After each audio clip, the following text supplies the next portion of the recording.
सहना भवतु सहनौ भुनक्तु सह वीर्यं करवावहै तेजस्विनावधीतमस्तु मा विद्विषावहै।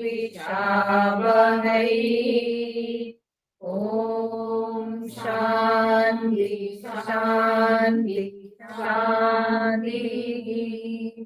नीलाम्बुजश्यामलकोमलाङ्गं सीतासमारोपितवामभागं पाणौ महासायकचारुचापं नमामि रामं रघुवंशनाथम् नमामि रामं रघुवंशनाथम् अतुलितबलधामं हेमशैलाभदेहं धनुजवनकृशानुं ज्ञानिनामग्रगण्यम् सकलगुणनिधानं वानराणामधीशं रघुपतिप्रियभक्तं वातजातं नमामि रघुपतिप्रियभक्तं वातजातं नमामि।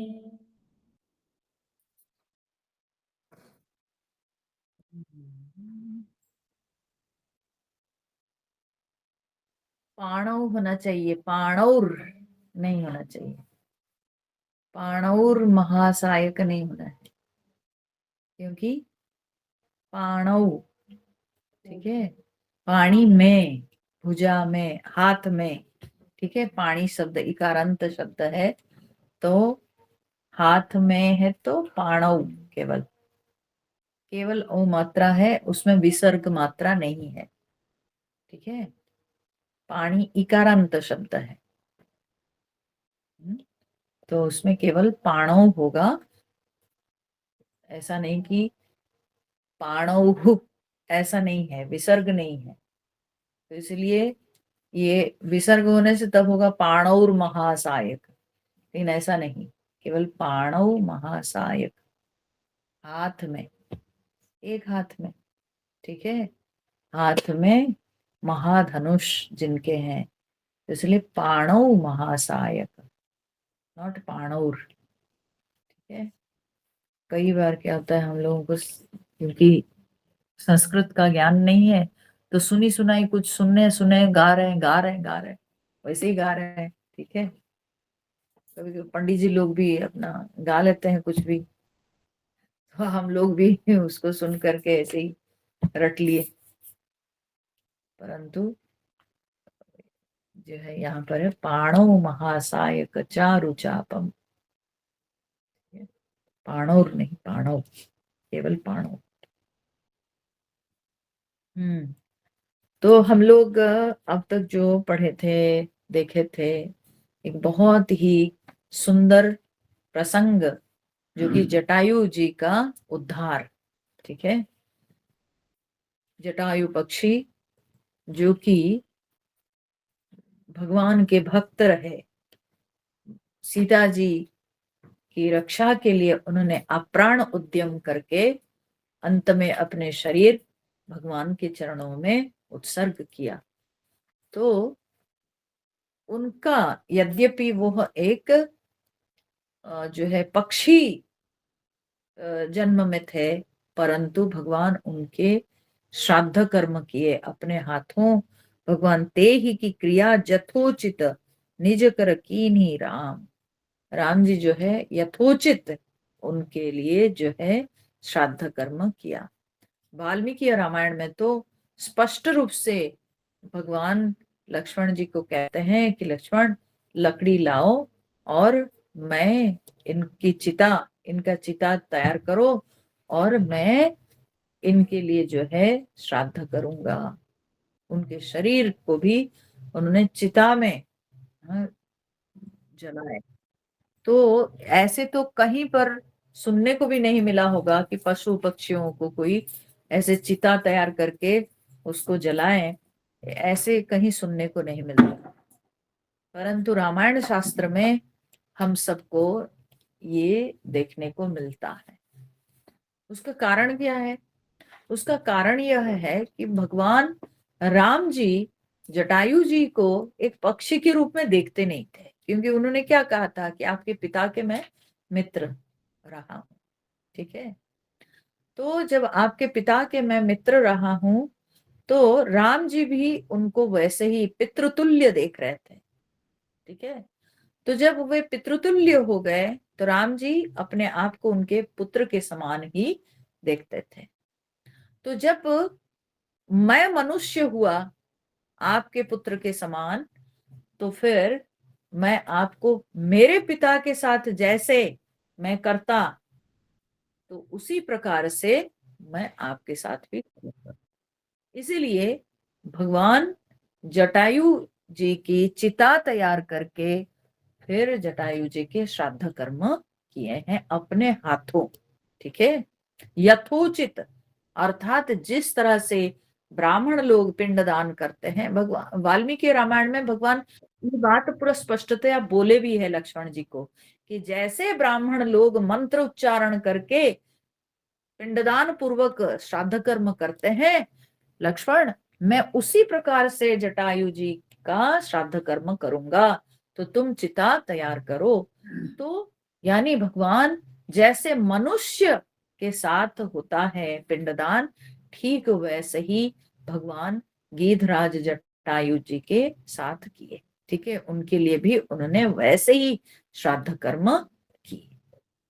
ये जो है एक माने अनूठा उदाहरण है, हमारे शास्त्र में कहिए या हमारी सनातन संस्कृति में कहिए, कि एक मनुष्य होकर भगवान मनुष्य लीला कर रहे थे, तो एक मनुष्य एक गीध जैसे पक्षी के लिए श्राद्ध कर्म करता है, तो ये एक बहुत ही मतलब क्या बोलते हैं, एक विलक्षण ये दृष्टांत है।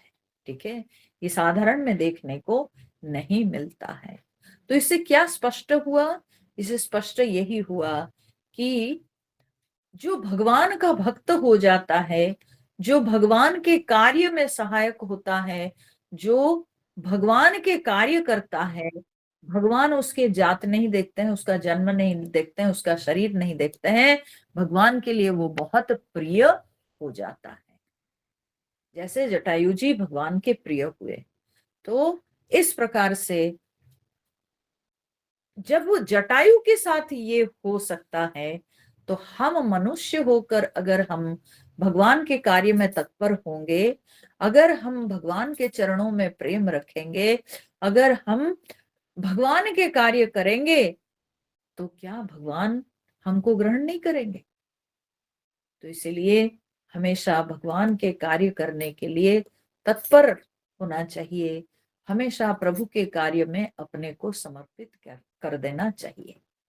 तब देखिए कैसे भगवान आपका उद्धार करते हैं, देखिए कैसे भगवान आपको पग पग में सहायता करते हैं। तो ये जो है हमको अपने सनातन शास्त्र से प्रमाण के रूप से मिलता है। इसलिए भगवान ने गीता में भी कहा है, स्त्रियो वैश्या तथा शूद्र, ठीक है, तेपि यान्ति पराम गतिम। ठीक है, और जब भगवान गीध को दे दिए, तो स्त्री वैश्य शूद्र इनको क्यों नहीं देंगे परम गति? ये तो मनुष्य है ना। तो इसलिए भगवान ने कहा वे भी परम गति लाभ करते हैं। तो हमारी तत्परता में अभाव है, हमारे समर्पण में कमी है। अगर हमें समर्पण आ जाए तो फिर भगवान को स्वीकार करने में कोई देरी नहीं होगी। तो इस तरह से यहाँ पर भगवान दिखाते हैं अपने हाथों जटायु जी के श्राद्ध कर्म करके। अब उसके बाद गोस्वामी जी क्या लिखते हैं, मतलब ये अरण्य कांड में ऐसे से विलक्षण दृष्टांत सब है। एक तो अभी गीधराज जटायु का उद्धार हुआ, अब इसके बाद अब आएगा शबरी प्रसंग। ठीक है, शबरी प्रसंग तो वो भी एक अनूठा उदाहरण है। तो इसलिए इस अरण्य कांड में बहुत कुछ सीखने को मिलता है। भक्ति के महात्म्य इस कांड में सीखने को मिलता है। ठीक है, भक्ति की शक्ति कितनी है वो इस कांड में देखने को मिलता है। ठीक है, जो व्यक्ति में भक्ति आ जाती है, व्यक्ति कहो चाहे कोई भी प्राणी कहो, जिसमें भक्ति आ जाती है तब उसकी गति क्या होती है वो इसमें देखने को मिलता है, इस अरण्य कांड से सीखने को मिलता है। तो अभी गोस्वामी तुलसीदास जी इस प्रसंग का वर्णन करने के बाद फिर आगे बोलते हैं 32 नंबर दोहा के बाद, कोमल चित्त दीन दयाला कारण बिनु रघुनाथ कृपाला, गीत अधम खग आमिष भोगी, गति दीनी जो जाचक जोगी, सुनहु उमा ते लोग अभागी, हरि तजी होहि विषय अनुरागी, पुनि सीतहि खोजत दो भाई, चले बिलोकत बन महु, अंकुल लता बिटप घन कानन, बहु खग मृग गज पंचानन, आवत पंथक बंधनि पाता, तेहि सब कही साप के बाता, दुर्वासा मोहि दीनी सापा, प्रभु पद पेखि मिटा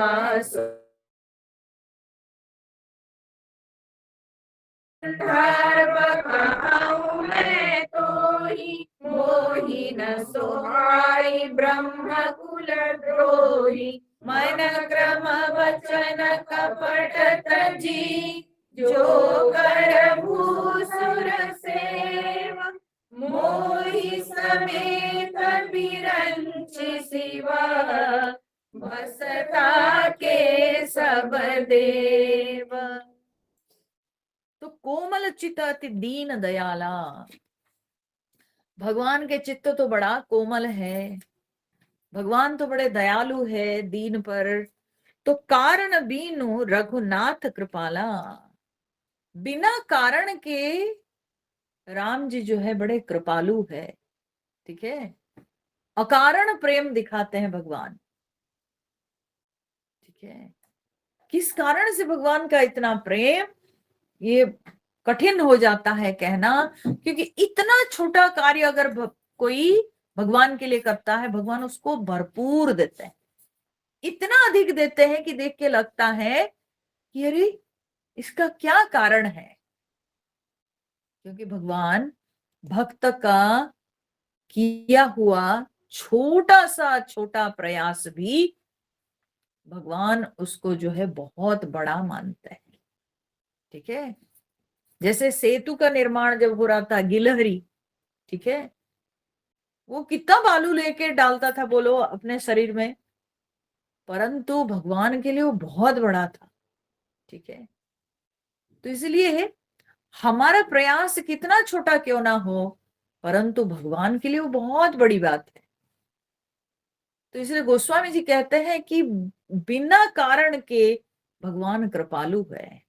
ठीक है, लगता नहीं कि हम अपनी ओर से इतना कुछ करते हैं, पर भगवान बहुत कुछ देते हैं। बड़े उदार है प्रभु। तो गीध अधम खगम आमिष भोगी, ये गीध पक्षी जटायु जी तो बोलते हैं कि ये जो है अधम खग, ठीक है, बड़ा अधम पक्षी, आमिष भोगी, क्योंकि ये तो आमिष खाने वाला, मांसाहारी, ठीक है, तो इसलिए इसको कहा गया अधम पक्षी है। ये जो है ये शव के, हाँ, मांस को खाता है। गति दीन ही जो जाचत जोगी, भगवान उसको वो गति प्राप्त कराए जो गति बड़े बड़े योगी लोग याचना करते हैं, मांगते हैं, ठीक है। वाल्मीकि रामायण में भगवान ने तो कहा भी है लक्ष्मण जी को कि लक्ष्मण बेचारा ये जटायु जो है ना, ये अपने परिवार छोड़ करके इस जनस्थान में अकेले आके रह रहे हैं हमारी रक्षा के लिए। जटायु जी ने कहा था ना कि हम सीता जी की रक्षा करेंगे, जब आप लोग कभी वन में जाओगे करोगे तो हम उनकी रक्षा करेंगे, हम यहीं पर, हाँ, है। तो राम जी ने कहा है लक्ष्मण जी से कि ये अपने बंधु मित्र परिवार सबको छोड़ के, दंडकारण्य में सबको छोड़ के, अपने परिवार से दूर होकर वो हमारी रक्षा के लिए, हमारे उपकार के लिए यहाँ आके अकेले रहते हैं। जिन्होंने हमारे उपकार करते हुए अपने अपना प्राण उत्सर्ग किया है, तो वो मुझे बहुत प्यारा है, ठीक है। और भगवान वहां स्पष्ट रूप से बोले हैं कि अभी मैं सीता के जो विरह कष्ट है वो मेरे लिए महत्वपूर्ण नहीं, अभी जटायु जो प्राण त्याग किए हैं वो मुझे ज्यादा कष्ट देता है लक्ष्मण, ठीक है। अब मेरा एक इतना उत्तम भक्त जो कि मेरे लिए प्राण उत्सर्ग किए हैं वो मेरे लिए बहुत कष्टदायक है, ठीक है। तो यद्यपि वो अधम जात के पक्षी है, अधम पक्षी है, मांसाहारी पक्षी है, और तब भी भगवान उनको वह गति प्राप्त कराए जो कि योगी लोग चाहते हैं। तो सुनह उमाते लोग अभागी, हरित जी हो ही विषय अनुरागी।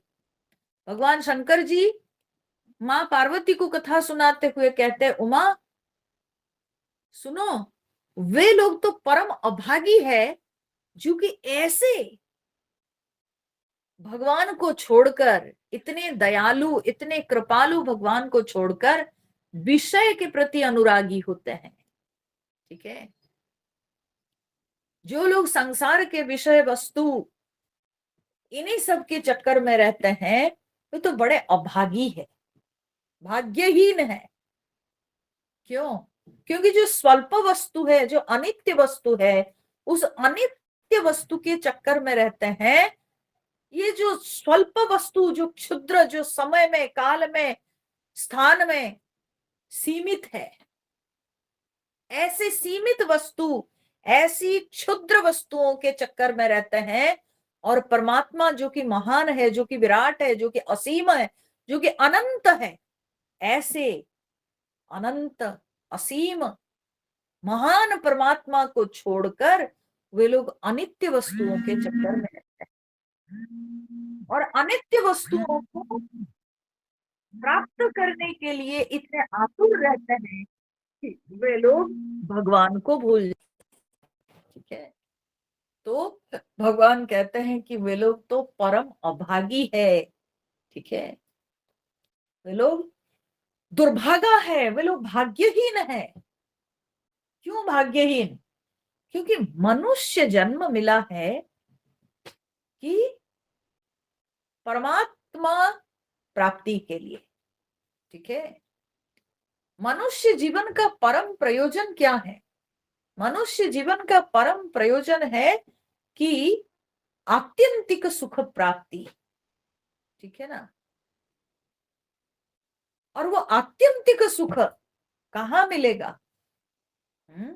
आत्यंतिक सुख केवल मिलेगा परमात्मा प्राप्ति में। तो तो इसलिए परमात्मा प्राप्ति ही मनुष्य जीवन का परम लक्ष्य है। और उसको छोड़कर जब व्यक्ति इन अनित्य वस्तुओं के पीछे भागता है तो वो अपने भाग्य को, है ना, खुद जो है क्या बोलते हैं, कुलाड़ी मारा। ठीक है, अपने भाग्य को नष्ट किया। ठीक है, तो इसलिए भगवान कहते हैं वे लोग परम अभागी है। ठीक है, वे खुद ही अपने भाग्य को खराब करते हैं। तो ऐसे लोग परम अभागी है जो कि विषय अनुरागी है। पुनि सीत ही खोजत द्वौ भाई। अब इसके बाद जटायु जी के अंत्येष्टि क्रिया सब समापन करके भगवान और लक्ष्मण जी चल दिए पुनः सीता जी की खोज में। और खोजते खोजते चले बिलोकत बन बहुताई। तो बोलते हैं कि सीता जी को खोजते हुए वे सघन वन में चलते जा रहे हैं। तो किस तरफ जा रहे हैं? अब तो जटायु जी से सुनने को मिल गया कि दक्षिण दिशा की ओर ले गया है, तो इसलिए भगवान अब दक्षिण दिशा की ओर अपनी गति को बढ़ाए, दक्षिण दक्षिण चले। ठीक है, तो दक्षिण दिशा की ओर जैसे दोनों भाई चले जा रहे हैं तो उनको और गहन वन मिलता जा रहा है। ठीक है, सघन वन में चलते जा रहे हैं, अर्थात जैसे दक्षिण दिशा में बढ़ते जा रहे हैं वैसे वैसे उनको और जो है वन की घनता दिखाई पड़ती है। फिर संकुल लता बिटप घन कानन बहु खग मृग तह गज पंचानन।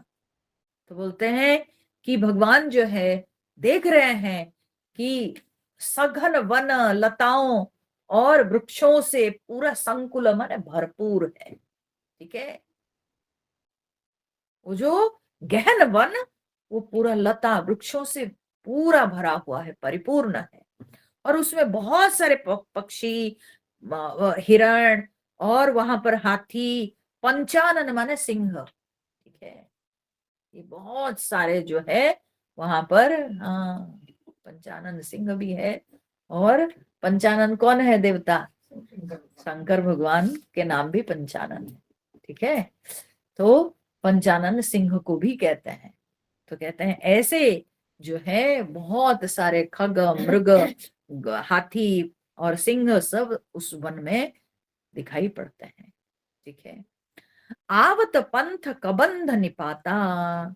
ठीक है, और उस समय जब भगवान उस गहन वन के अंदर बढ़ते चले जा रहे हैं तब राम जी रास्ते में आया हुआ एक राक्षस, जिस जो कि कबंध था।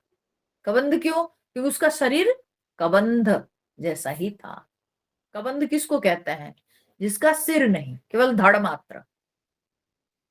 ठीक है, उसको कबंध कहा जाता है। ठीक है, जिसका सिर नहीं होता है, केवल धड़, तो ये कबंध होता। तो राक्षस वैसा ही था, वैसे ही दिखता था। ठीक है, उसका सिर नहीं था और धड़ था। और वो खाता कैसे था, जिंदा कैसे रहता था? बोले उसके पेट में एक मुंह था और छाती में एक बड़ा आंख था। ठीक है, और उसकी लंबी लंबी भुजाएं, ऐसे जो है वाल्मीकि रामायण में वर्णन आता है। बड़े जो है लंबी लंबी उसकी भुजाएं, बहुत लंबे लंबे हाथ, और उसके पेट में एक मुंह, और फिर आंख जो है छाती में। और वो अपने लंबे हाथों से क्या करता था? छीन के ले आता था। कोई दूर हो तो उसको छीन के ले आता था, पकड़ के ले आता था और आके जो है खा जाता था सीधे पेट में। उसका मुंह, पेट में मुंह था तो सीधे मुंह में डाला तो पेट में चला गया बस। ठीक है, ऐसे वो कबंध था। कितना भयावना दृश्य है ना। तो रास्ते में भगवान उस कबंध राक्षस को निपाता माने मार डाले। ते ही सब कही साप के बाता। तब उसने भगवान से अपनी शाप की बात बोली। ठीक है, कब बोली? जब उसकी मुक्ति हो गई, कबंध भगवान के हाथों मरा तो उसकी तो मुक्ति होगी। जब उसकी मुक्ति हुई तब उसने जो है अपने साप की बात बोली। ठीक है, क्या साप की बात है? तो यहाँ पर गोस्वामी जी तो लिखते हैं, दुर्वासा मोहि दीनी सापा प्रभु पद पेख मिटा सो पापा। बोले दुर्वासा जी ने मुझे श्राप दिया था और आज वो पाप भगवान के चरणों का दर्शन करके मिट गया, वो कहता है, वो कबंध राक्षस बोलता है। अब इसके विषय में ऐसे है कि कोई कोई कहते हैं कि कोई पुराण में दुर्वासा जी ने उसको श्राप दिए थे। ठीक है, उसने दुर्वासा जी को देख करके जो है उनको मजाक किया था। ठीक है, परिहास किया, क्योंकि ये देखने में बड़ा सुंदर था, गंधर्व था, पहले बहुत सुंदर था। तो दुर्वासा जी के रूप को देख करके ये हंस दिया और उनको परिहास किया। तो दुर्वासा जी बोले तुम राक्षस के जैसे व्यवहार कर रहे हो, तुम्हारे अंदर नहीं है, मूर्ख, तुम राक्षस हो जाओ। ठीक है, लेकिन वाल्मीकि रामायण में जो है वो दिया जाता है कि वाल्मीकि रामायण में वो जो ऋषि उसको श्राप दिए थे वो है स्थूल शिरा ऋषि।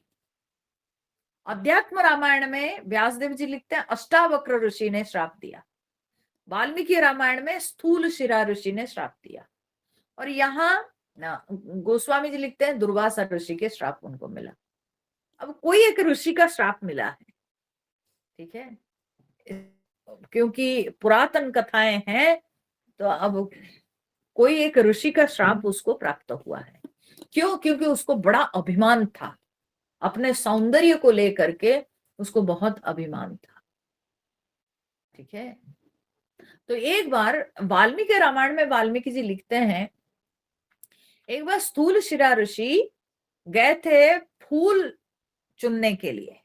ठीक है, वन से फूल तोड़ने गए थे अपने पूजा के लिए, और उसी समय ये जो है क्या किया, ये तो था ही गंधर्व, तो गंधर्व लोग जो होते हैं ना वो अपनी इच्छा अनुसार रूप भी ले सकते हैं। तो इसने क्या किया ना, ऐसे विचित्र रूप लेकर के ऋषि को डराने की कोशिश की। ठीक है, तो ऋषि ने उसको श्राप दिए कि तुमको इतना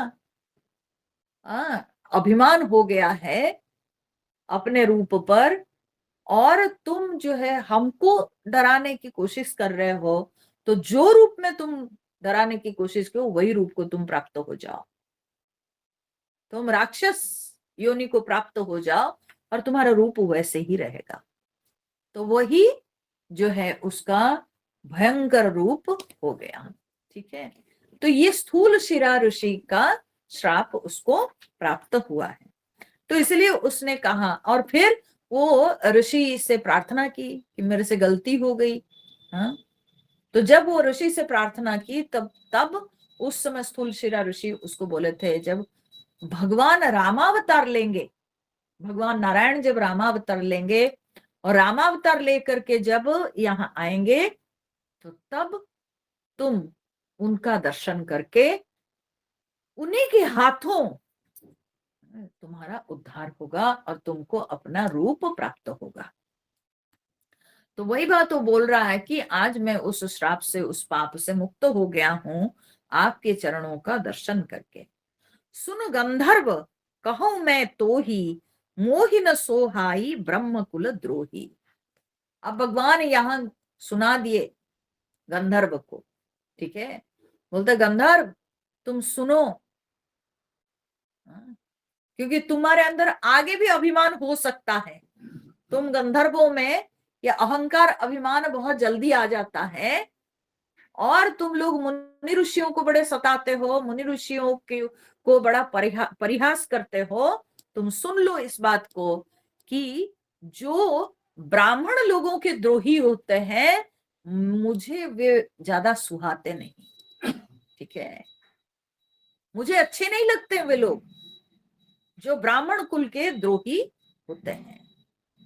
ठीक है, तो क्यों भगवान इतने ब्राह्मण कुल की प्रशंसा करते हैं?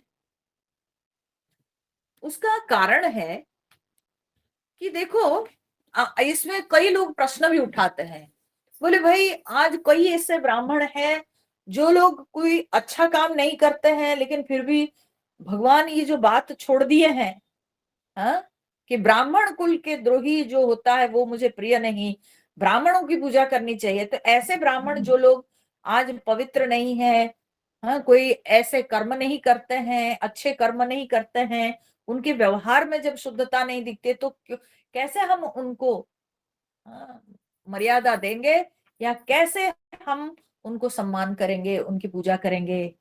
तो भगवान ऐसी बात क्यों की है शास्त्रों में? तो उसका कारण है, सिंपल तरीके से आप समझ लो इस बात को।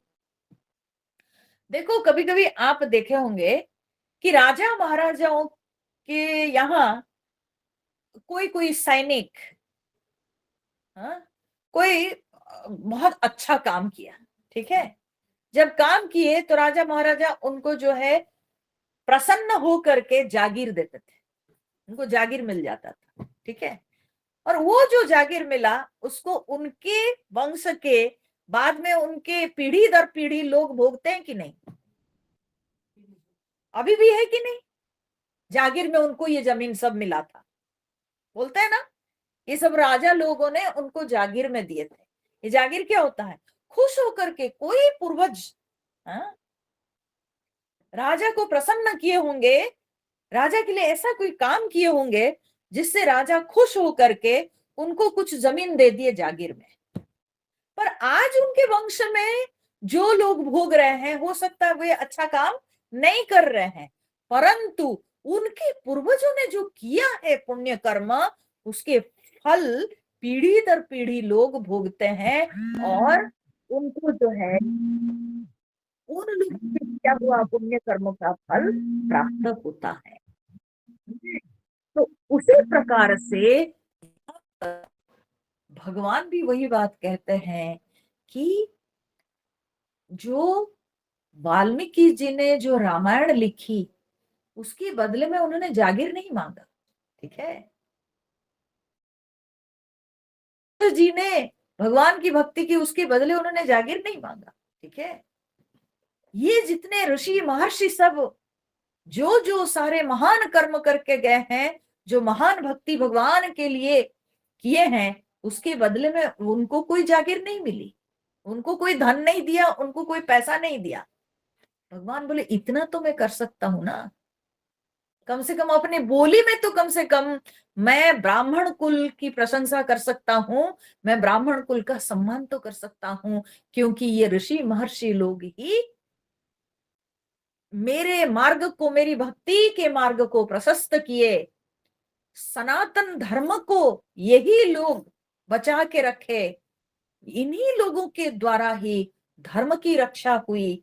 तो कम से कम मैं अपने वचनों में तो ब्राह्मण कुल का सम्मान कर सकता हूं ना। समझ में आ रहा है कि नहीं? तो इसलिए हर स्थान में भगवान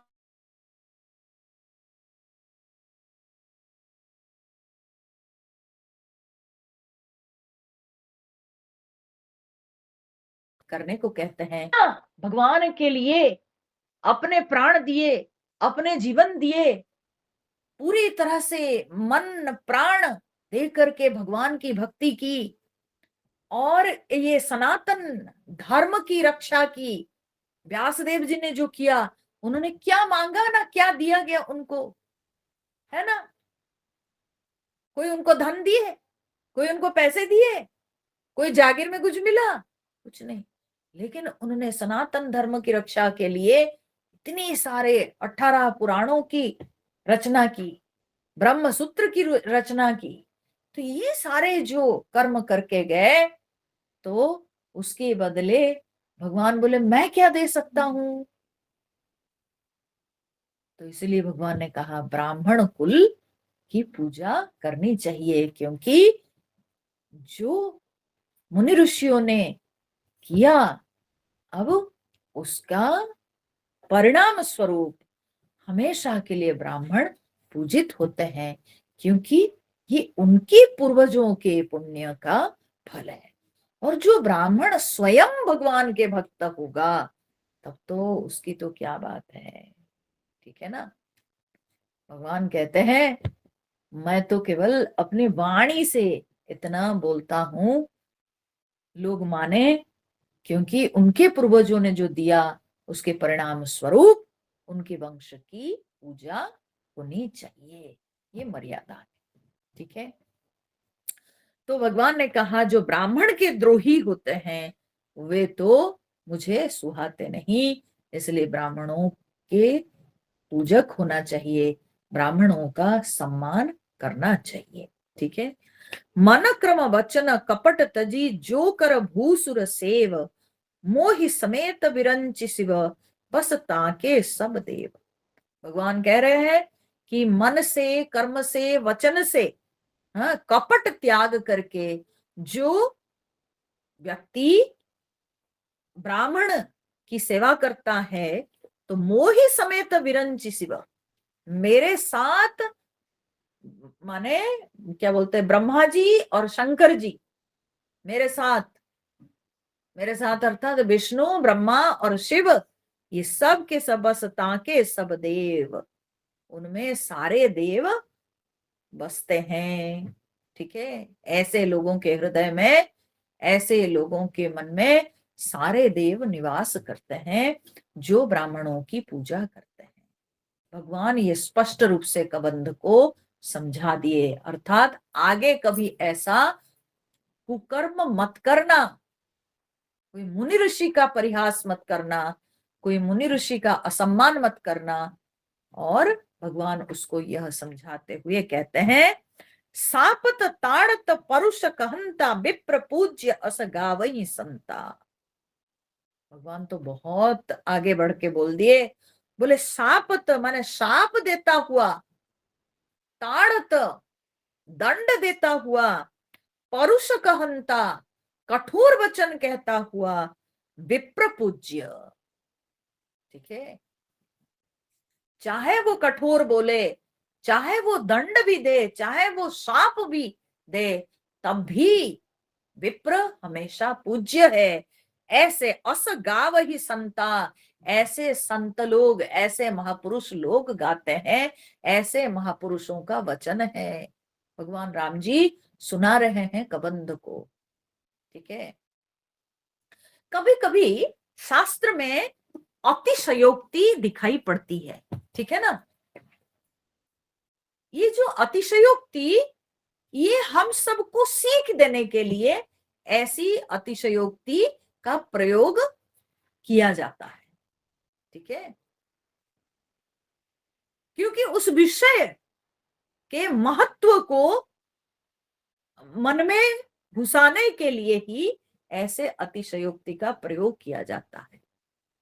क्योंकि यही शास्त्र भिन्न स्थान में हम यही शास्त्र से ही पाते हैं कि वो चाहे ब्राह्मण क्यों ना हो, अगर उसका कर्म में पवित्रता ना हो, अगर वो मंत्र उच्चारण नहीं कर सकता है, अगर वो उसके हृदय में भगवान की भक्ति ना हो, तो वो शूद्र से भी बदतर है।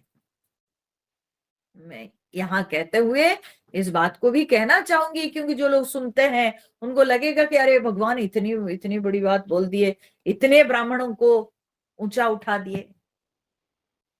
ठीक है। वो तो क्योंकि कबंध को सीख देने के लिए। ठीक है।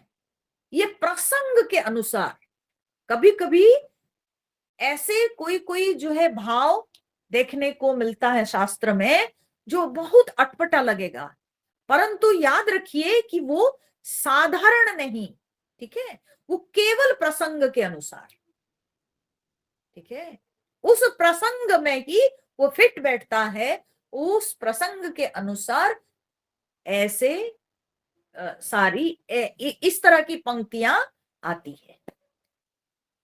तो क्योंकि कबंध बहुत ही कुकर्म किया था, वो ऋषि को डराया था, ऋषि का असम्मान किया था, तो इस कारण से भगवान उसको स्पष्टतया सुना दिए कि देखो, चाहे वो शाप देता हो, चाहे वो दंड देता हो, चाहे वो कठोर शब्द बोलता हो, तब भी ब्राह्मण हमेशा पूज्य है। ठीक है। ब्राह्मण हमेशा पूज्य है। ठीक है। अब देखो कभी कभी क्या होता है ना, बच्चे आकर के घर में माँ पिताजी को सुनाते हैं, हमारे वो टीचर जो है ना ऐसे ऐसे बोल देते थे, बेकार है, ऐसे ऐसे बोल देते हैं ना, है ना, टीचर के अगेंस्ट में ऐसे ऐसे बोलते हैं। लेकिन कोई कोई बहुत अच्छे संस्कारी माता पिता होते हैं, वो तुरंत रोकते हैं बच्चों को, बोलते नहीं बेटा, गुरु का सम्मान नहीं करना चाहिए, गुरु के विषय में ऐसे जो है शब्द नहीं प्रयोग करना चाहिए, आप अपनी बोली को सुधारो, ऐसे नहीं बोलो। अरे मम्मी नहीं नहीं, आप जानते नहीं हो, वो ऐसे ही है टीचर, नहीं। वो जब तक वो बच्चा नहीं मान जाता है, जब तक वो बच्चा अपनी आवाज धीरे नहीं कर लेता है, जब तक वो अपने लैंग्वेज को चेंज नहीं करता, तब तक वो माँ नहीं मानती है। वो संस्कारी माता है, वो अपने बच्चे को सुधारना चाहती है। तो इसीलिए क्या उनको कष्ट नहीं होता है? क्या वो समझती नहीं कि वो टीचर ने बिना कारण, मान लीजिए कि उनके बच्चा को दंडित किया की है, तो उनको पता ठीक हो रहा है, लेकिन फिर भी बच्चे के सामने वो अपने भाव को प्रकाश नहीं करती है। वो अपने बच्चे को ही शिक्षा देती है कि नहीं नहीं नहीं, गुरु के विषय में ऐसा नहीं बोलना है। भले वो बाद में जाएगी और स्कूल में जाकर के टीचर से बात करके आएगी, पर बच्चे के सामने वो ये नहीं दिखाती है। क्यों? क्योंकि बच्चे को शिक्षा देना भी अपना कर्तव्य है। ठीक है। उसी प्रकार से भगवान राम जी भी कबंध को शिक्षा देना चाहते थे, इसीलिए कबंध के समक्ष बोलते हैं कि वो चाहे शाप देता हो, कठोर वचन बोलता हो, हाँ, दंड देता हो, कितना भी ब्राह्मण कठोर क्यों ना हो, परंतु वो हमेशा पूज्य है।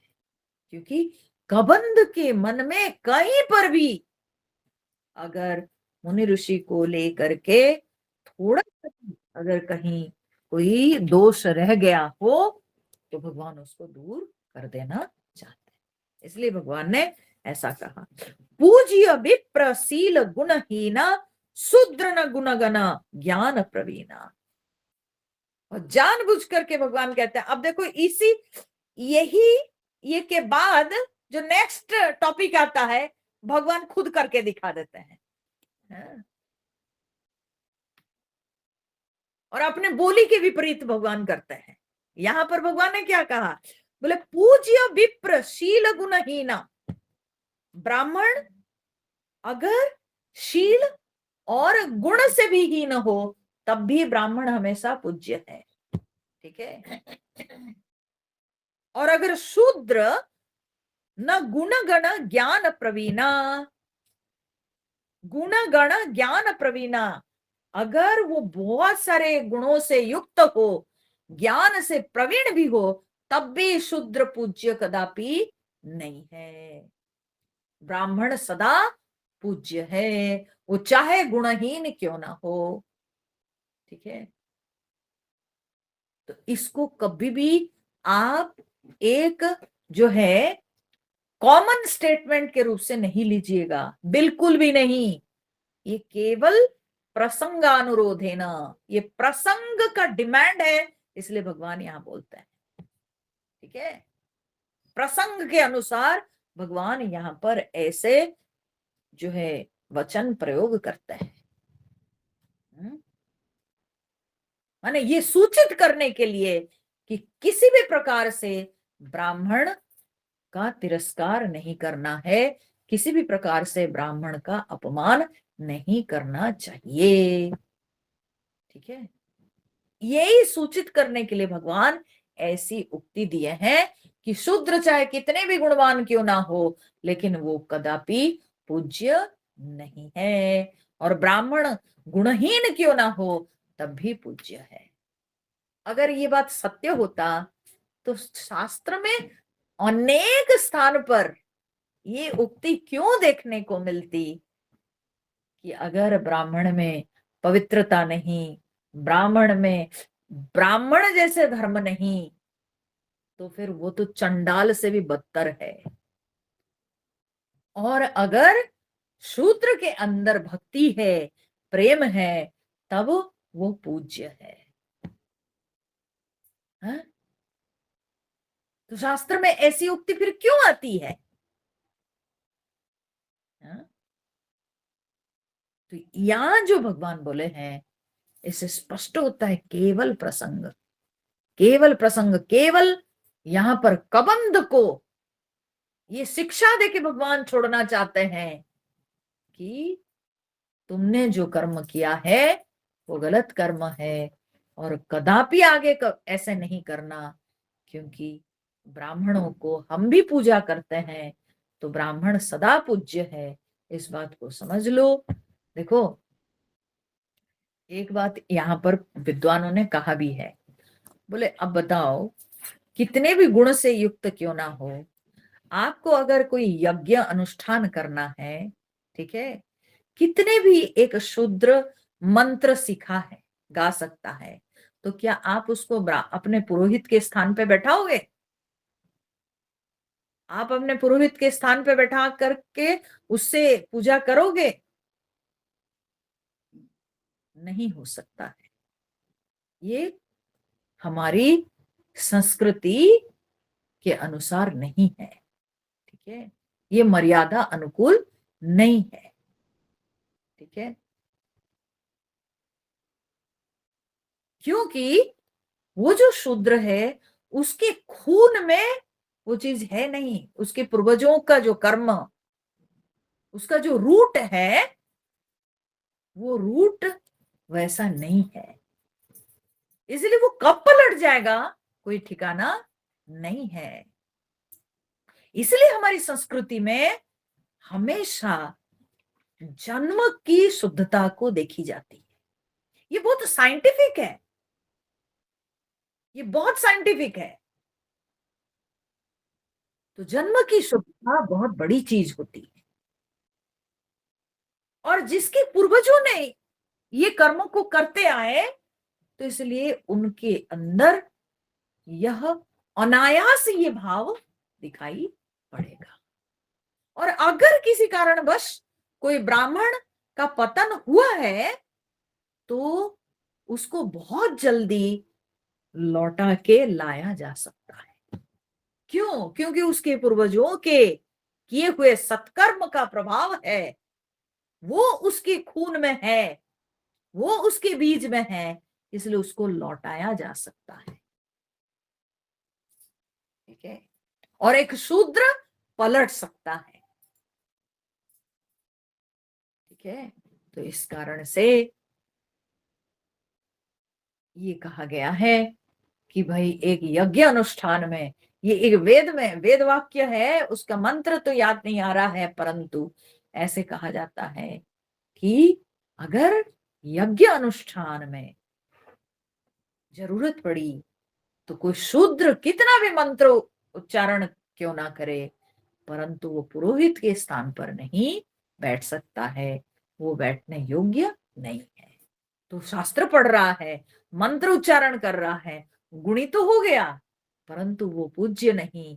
जैसे पुरोहित पूज्य होते हैं, वैसे एक शूद्र पूज्य नहीं हो सकता, ठीक है। तो इसीलिए भगवान यहाँ पर समझाते हैं, बोलते हैं कि कबंध ये बात को समझ लो। कही निज धर्म ताहि समुझावा, निज पद प्रीति देखी मन भावा। तो भगवान ने कहा कि उसको अपने भागवत धर्म, निज धर्म माने निज धर्म, भगवान उसको समझाए, अर्थात भागवत धर्म। निज धर्म भगवान, अपना धर्म, अपना धर्म माने भगवान का, ठीक है। तो भगवान का, जो भगवान का है, भगवतः इति भागवत, ठीक है, जो भगवान का है उसको भागवत कहा जाता है, ठीक है। तो इसलिए भागवत धर्म, भगवान अपना धर्म अर्थात भागवत धर्म उसको सिखाए। भागवत धर्म अर्थात कि भगवान का धर्म, भगवान का धर्म क्या है, ईश्वर का धर्म क्या है, परमात्मा का धर्म क्या है, परमात्मा का धर्म, परमात्मा का स्वभाव क्या है? सच्चित आनंद। तो भगवान उसको वो ज्ञान दिए, परमात्मा ज्ञान दिए कि देखो मैं सच्चिदानंद स्वरूप हूं। भगवान उसको वो सिखाए। और फिर भगवान उसको उसके साथ भागवत धर्म कहने का अर्थ यह भी है कि मेरा धर्म अर्थात मैं कैसे, हाँ, किसी को अपनाता हूं, मेरा स्वभाव क्या है? मेरा स्वभाव यही है कि जो मेरी भक्ति करता है मैं उसका हो जाता हूं। ठीक है, ये भगवान का धर्म है, ये भगवान का स्वभाव है। ठीक है, मैं भक्त पराधीन हूं। भगवान बड़े दयालु है, बड़े उदार है, तो भगवान अपना धर्म उसको सिखाए। ठीक है, यानी भगवान उसको भक्ति की महिमा बताए। और फिर निज पद प्रीति देखी मन भावा। भगवान जब देखे कि ये सुनते सुनते अब कबंध के मन में भगवान के चरणों में बहुत प्रेम भाव उत्पन्न हुआ है, तब रघुपति चरण कमल सिरुनाई गयो गगन आपनी गति पाई। तब भगवान के चरणों में वो प्रणाम करके भगवान की कृपा से उसको अपनी गति प्राप्त हो गई। अपनी गति माने क्या? वो गंधर्व था, वो गंधर्व हो गया। ठीक है, उसको उसकी गति प्राप्त हो गई। भगवान के उपदेश प्राप्त करके उसको अपनी गति मिल गई, वो आकाश मार्ग में चला गया। ताहि देई गति राम उदारा। राम जी उसको उसकी गति दिए। उदार राम जी, उदार राम जी इसीलिए कि सबका कल्याण करते जाते हैं, है ना, सबका उद्धार करते जाते हैं। मारीच का उद्धार किए भगवान, है ना, जटायु जी के उद्धार किए भगवान, भगवान तो इसलिए भगवान परम उदार है। तो ऐसे उदार राम जी उसको उसकी गति देकर अब आगे गए। तो कहाँ गए? न सबरी के आश्रम पग उधारा। सबरी माता के आश्रम में भगवान पगुधारा, पधारे। पगु माने पैर, धारे मतलब रखे। ठीक है, चरण रखे तो इसलिए पगुधारा, पधारा। हाँ? पांव रखे, पांव धरे तो पधारे। ठीक है, पांव धरे पधारे। तो ऐसे ही तो बनते हैं धीरे धीरे करके प्रचलित, हाँ, शब्द धीरे धीरे धीरे धीरे पीढ़ी दर पीढ़ी प्रयोग होते होते उसका जो है रूप बदल जाता है। ठीक है, ऐसे ही अपभ्रंश होता है। तो भगवान ने सबरी माता के आश्रम में चरण रखे। अब देखो यहां पर एक बात, सबरी माता भगवान के इंतजार करती रही। ठीक है, और भगवान यहां पर स्वयं सबरी माता के आश्रम में पहुंचे हैं। ठीक है, भगवान खुद सबरी माता के आश्रम में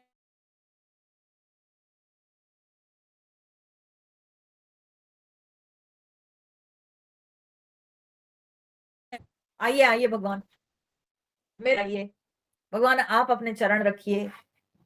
अन्य सभी मुनि ऋषियों के इसमें आप देखे होंगे कि कई बार जो है उनको मुनि ऋषि लोग बुलाए तो भगवान गए हैं। ठीक है, परंतु यहाँ पर सबरी माता के आश्रम में स्वयं अपने चरण रखे। और थोड़ी देर पहले भगवान ने क्या कहा? शूद्र पूजित नहीं है। सबरी माता कौन से ये में थी? तो अगर सचमुच में भगवान के हृदय में ये बात होती, हाँ, कितने गुणी शूद्र भी पूजित नहीं, केवल ब्राह्मण पूजित है। अगर सचमुच में भगवान के हृदय में ये बात होती तो सबरी माता के आश्रम में भगवान कैसे चरण रखे? वो तो भिलनी थी, वन में रहने वाली। तो वो कौन से संस्कार वाली थी? जन्म से अगर उनका देखा जाए तो उनका कैसा संस्कार, कैसा जन्म? तो इसका अर्थ केवल यही है कि प्रसंग के अनुसार कवि शब्दों का प्रयोग करते हैं, ऐसी ऐसी उक्तियां प्रयोग करते हैं। ठीक है, तो वे सारी उक्तियों को हम साधारण नहीं समझ सकते हैं, यानी उन उक्तियों को हम सर्वत्र नहीं लगा सकते हैं, वो केवल प्रसंग के अनुसार। तो भगवान स्वयं पधारे शबरी माता के आश्रम, यानी शबरी माता जहां रहती थी वो भगवान के लिए आश्रम था। ठीक है, इसलिए भगवान शबरी माता के आश्रम में गए हैं। ठीक है ना, भगवान इसलिए शबरी माता के आश्रम में गए हैं।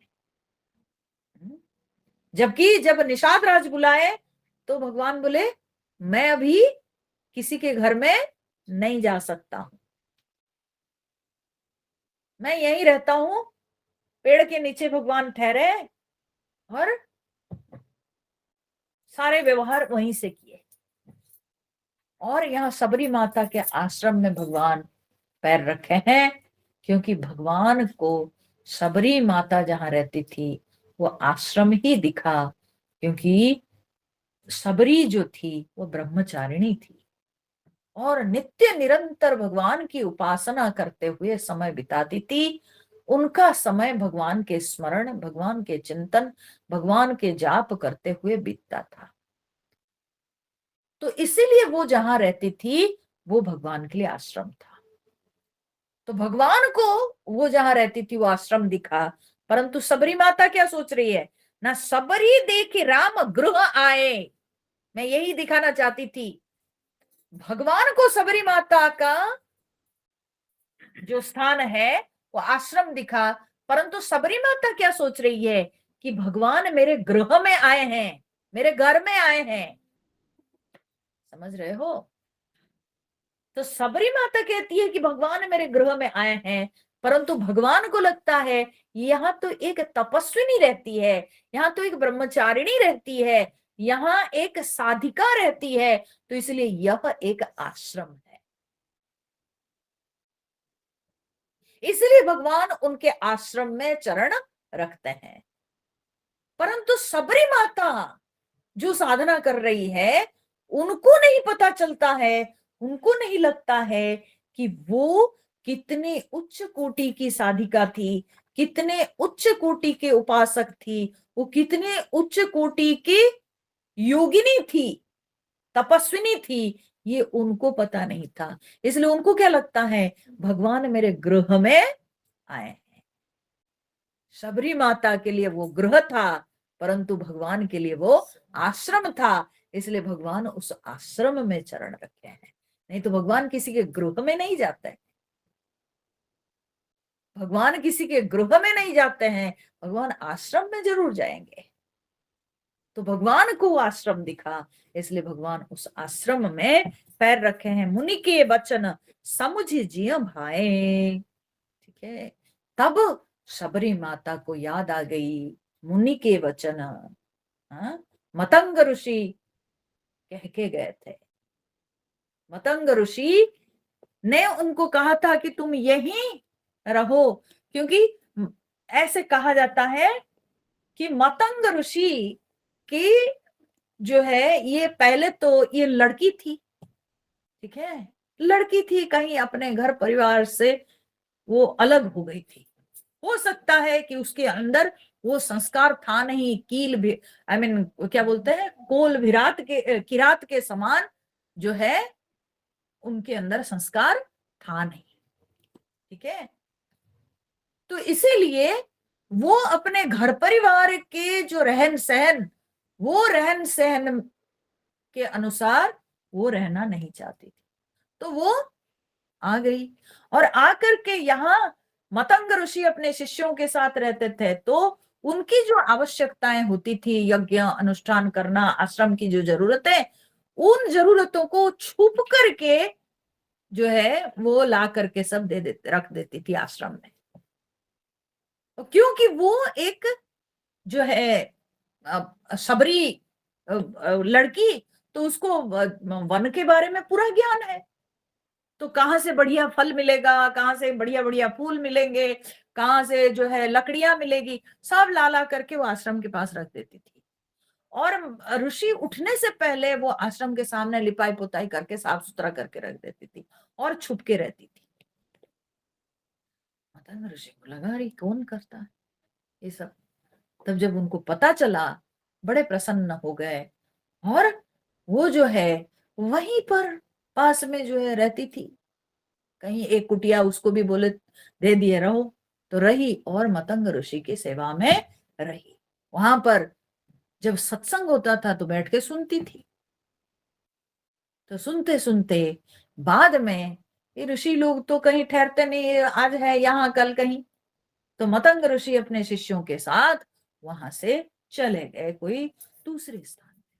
जब जा रहे थे तब शबरी को बोल के गए, ये बेचारी अकेली यहाँ, तो बोले तुम यहीं रहो और इसी तरह से तुम भक्ति करते रहना, और एक दिन प्रभु राम आएंगे और तब तुमको भगवान का दर्शन होगा, तुम्हारा कल्याण होगा।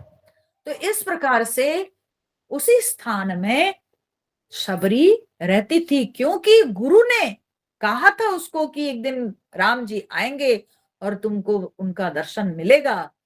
तो उसके बाद से वो नित्य निरंतर भगवान को इंतजार करती रही और भगवान के लिए वो रास्ता लीप के आती थी, फल फूल संग्रह करके रखती थी। क्यों? क्योंकि भगवान आने के बाद जाएंगे, फिर भगवान का सानिध्य टूट जाएगा, फिर मेरे को भगवान का सानिध्य मिलेगा नहीं। तो इसलिए वो नित्य प्रतिदिन प्रभु आ जाएंगे अगर, तो मैं उनकी सेवा कैसे करूं। तो इसलिए वो फूल चुन चुन के ला के रखती थी, फल सुंदर अच्छे अच्छे फल सब चुन के ला के रखती थी।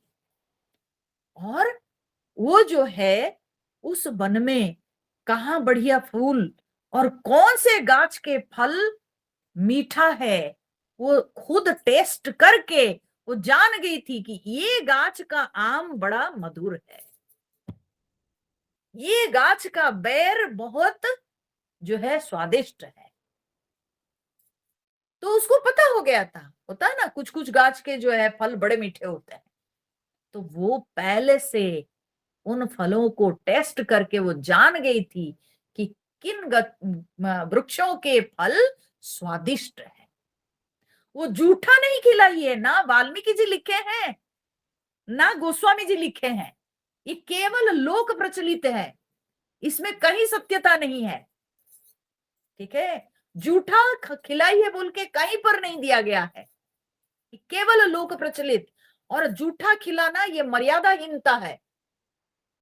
अपने प्रभु को, गुरुजन को कोई कभी झूठा खिला ही नहीं सकता है। तो सबरी ऐसे कर नहीं सकती थी। वो पहले से उन पेड़ों के फल को चख करके वो जान गई थी कि ये पेड़ के फल स्वादिष्ट है। तो उन्हीं पेड़ों के फल को नित्य प्रतिदिन वो संग्रह करके रखती थी। ये बात को अच्छी तरह से समझ लीजिए। ठीक है, वो कदापि भगवान को झूठा बेर नहीं खिलाई है, ये कहीं पर भी नहीं है। नहीं नहीं, मीठा और जूठा में बहुत अंतर है, दो शब्दों में कहीं तालमेल नहीं है। ठीक है, तो इसलिए मीठा भी कैसे जानेगी, क्योंकि वो पहले से उन वृक्षों से खाकर चख कर वो जान गई थी। देखो, जो जिसके प्रति प्रेम होता है ना, उसको जो सबसे अच्छी चीज है वो देने की इच्छा होती है। उत्तम से उत्तम वस्तु दे करके अपने को संतुष्टि होती है। जब प्रियतम को प्रेमी अपने सबसे हृदय के जो अ, निकट की वस्तु को वो समर्पण करता है तो उसमें उसको बहुत संतुष्टि होती है। उत्तम से उत्तम वस्तु वो अपने प्रियतम को देना चाहता है। तो शबरी भी नित्य प्रतिदिन वो यही करती थी। ना उस पेड़ के एक फल को चखती होगी कि इसका फल कैसा है, हाँ ये मीठा है, तब मेरे प्रभु के लिए हम इस पेड़ का फल रखेंगे। आज अगर मेरे प्रभु आ जाएंगे तो ये फल को मैं खिलाऊंगी। ठीक है। तो इस प्रकार से वो चख चख करके पेड़ के फलों को समझ करके वो चुन चुन करके रखती थी। तो हाँ, कहते हैं सबरी देखी राम गृह आए, मुनि के वचन समुझ जिय भाए। अब जो है वो हृदय में समझ गई कि जो मेरे गुरुजी कह के गए थे आज उनके वचन सत्य हो रहा है, मेरी प्रतीक्षा आज समाप्त हो रही है। और तब तक सबरी वृद्धा हो चुकी थी। ठीक है। कहा कुमारी अवस्था में वो आई थी और गुरु के आश्रम में रह करके सत्संग की थी, गुरु की सेवा की थी, और ये उसका परिणाम। ठीक है। गुरु सेवा का, सत्संग का यही परिणाम है। ठीक है। तो वो जो अपने प्रारंभिक उम्र की जो प्रारंभिक अवस्था में वो जो गुरु सेवा की थी, वो जो निष्कपट सेवा की थी, तो आज उसका परिणाम, और वो उनको दिख रहा है आंखों के सामने प्रत्यक्ष, अपने गुरु के वचन सत्य होते हुए दिखाई पड़ रहा है। आज उम्र के वो जो है अंतिम पड़ाव में पहुंच चुकी है, और इस अंतिम पड़ाव में आकर के वो भगवान का दर्शन प्राप्त कर रही है। तो इसलिए उनको याद आ रही है अपने गुरु के वचन। सरसिज लोचन बाहु विशाला, जटा मुकुट सिर उर वनमाला। और कैसे रूप में वो भगवान को देख रही है? उनको दिखाई पड़ रहे हैं भगवान इतनी सुंदर रूप में है। ध्यान देना, भगवान अभी विरह भाव में है। ठीक है। सीता जी की खोज में भगवान निकले हैं। भगवान के हृदय में कितना कष्ट है, कितना दुख है। और अभी शबरी जी को क्या दिखाई पड़ रहे हैं भगवान? ना सरसी जो लोचन, भगवान की आंखें इतनी सुंदर, कमल पंखड़ी के समान भगवान की आंखें, बाहु विशाला, लंबी लंबी भुजाएं, जटा मुकुट सिर, सिर पर भगवान जटाओं के मुकुट धारण किए हैं, उर वनमाला, और भगवान के वक्ष में वनमाला है, श्याम गौर सुंदर दो भाई, दोनों भाई एक समान दिखते हैं, अंतर केवल रंग का है, एक श्याम वर्ण का और एक गोरे रंग का। ठीक है। तो ऐसे सुंदर दो भाई, दोनों भाई बड़े सुंदर दिखाई पड़ते हैं। सबरी माता को भगवान का सुंदर रूप दिखाई पड़ा। ठीक है। ये तो भगवान की करुणा है। हाँ? सबरी माता अपनी उम्र के इस पड़ाव में आकर जब भगवान का दर्शन कर रही है, कितने दुख, कितने कष्ट के जीवन जी चुकी है सबरी माता वहां अकेले वन में। अब इस समय भगवान उनको जब दर्शन दे रहे हैं, अगर भगवान अपने दुख से भरा मुख को दिखाते तो सबरी माता को कितना कष्ट होता, सोचिए तो, कि मेरे प्रभु इतने कष्ट में है। इसलिए पहले भगवान अपने सुंदर भाव प्रकट किए हैं। सबरी माता को भगवान सुंदर दिखाई पड़ रहे हैं। ठीक है। सबरी माता को भगवान सुंदर दिखाई पड़ते हैं। यही है भगवान की प्रीति भक्त के प्रति। भगवान भक्त के कष्ट को भी समझते हैं, भक्त के भाव को भी समझते हैं। तो इसीलिए भगवान वृद्धा शबरी माता को सुंदर रूप में दिखाई पड़ता है। श्याम गौर सुंदर दो भाई, सबरी परी चरण लपटाई। सबरी माता भगवान के चरणों में गिर पड़ी, लिपट गई भगवान के चरणों में। ठीक है। और प्रेम मगन मुख वचन न आवा, प्रेम में मग्न हो गई, मुख से कोई वचन नहीं निकल रहा है। स्तुति क्या करेगी? स्तुति का ज्ञान हो तब ना। उनको कोई कोई शिक्षा है ना, संस्कार है, क्या है? कौन उनको बताया, ना समझाया? ना वेद पढ़ी है, ना शास्त्र पढ़ी है, कुछ नहीं। थोड़े दिन के लिए मतंग मुनि की सेवा की थी, बस उसी में थोड़ा बहुत सत्संग हुआ था, परंतु वो तो कोई वेद शास्त्र का अध्ययन नहीं ना की है। उनको कोई ऐसी शिक्षा नहीं मिली है। तो इसलिए उनके मुख से भगवान के लिए कोई स्तुति भी निकल नहीं रही है, और इतने प्रेम में मग्न हो गई है कि मुख से कोई वचन भी नहीं निकल रहा है, कोई बोली नहीं निकल रही है उनके मुख से। वो इतने भाव में मग्न हो गई है कि वो भाव उनके चित्त में नहीं समाता है, तो वो शरीर में दृश्यमान होता है कि पुनि पुनि पद सरोज सिर नावा। भले वो स्तुति नहीं कर पा रही है, लेकिन भाव इतना अधिक है कि वो जो है मन में समाता नहीं, वो शरीर में आ जाता है। वो बार बार भगवान के चरणों में नमस्कार कर रहे, बस उतना उनको पता है। उनको स्तुति क्या चीज है मालूम नहीं है, तो इसलिए वो बार बार भगवान के चरणों में गिर पड़ रही है, प्रणाम कर रही है, बस इतना ही वो जानती है। और भगवान तो भाव को समझ जाते हैं। भगवान को कोई स्तुति नहीं चाहिए, भगवान को कोई संस्कृत भाषा में, कोई देव भाषा में भगवान की प्रार्थना करे, भगवान को वो नहीं चाहिए। भगवान तो भाव को देखते हैं। तो सबरी माता बार बार भगवान के चरणों में गिर पड़ रही है, भगवान को प्रणाम कर रही है। फिर दौड़ के जाके सादर जल ले चरण पखारे, और बड़े आदर के साथ वो जल ले आकर के भगवान के चरणों को धो दे रही है। पुनि सुंदर आसन बैठारे, और फिर भगवान को बड़े सुंदर आसन पर बैठाती है। वो सुंदर आसन भी वो तैयार करके रखी है। वो आसन सुंदर कैसे हुआ? आसन को सुंदर बनाया गया है, और भगवान को खड़ा करके थोड़ी बनाई है, नहीं, वो बना के रखी है। फूलों से सजाती थी, भगवान के लिए आसन तैयार करती थी, फूलों से उस आसन को तैयार करके सजा के रखती थी। वो नित्य प्रतिदिन का वही उनका काम होता था। ठीक है।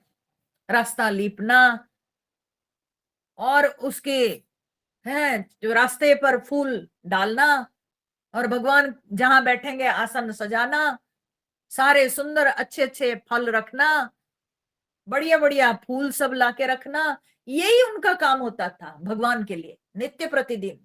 मेरे भगवान आएंगे, आज आएंगे, आज आएंगे। और उनकी मन में सोचो दृढ़ विश्वास कि भगवान आएंगे ही। जानते हो, इसको कहते हैं निर्भरा भक्ति। ठीक है, ये हुई निर्भरा भक्ति। गुरु बोल दिए हैं तो अकाट्य है, बस मेरे गुरु ने कहा है राम जी आएंगे तो राम जी आएंगे ही। ठीक है। और इसीलिए वो यही काम दिन भर करती थी। तो आसन सुंदर, वहीं पर भगवान को, बल्कि वो नित्य प्रतिदिन इस तरह से करके रखती थी। इसलिए जो सजाया हुआ आसन था पहले से, उसी पर वो भगवान को बैठाई। कंद मूल फल सुरस अति, दिए राम कहूं आनी। प्रेम सहित प्रभु खाए बारंबार बखानी।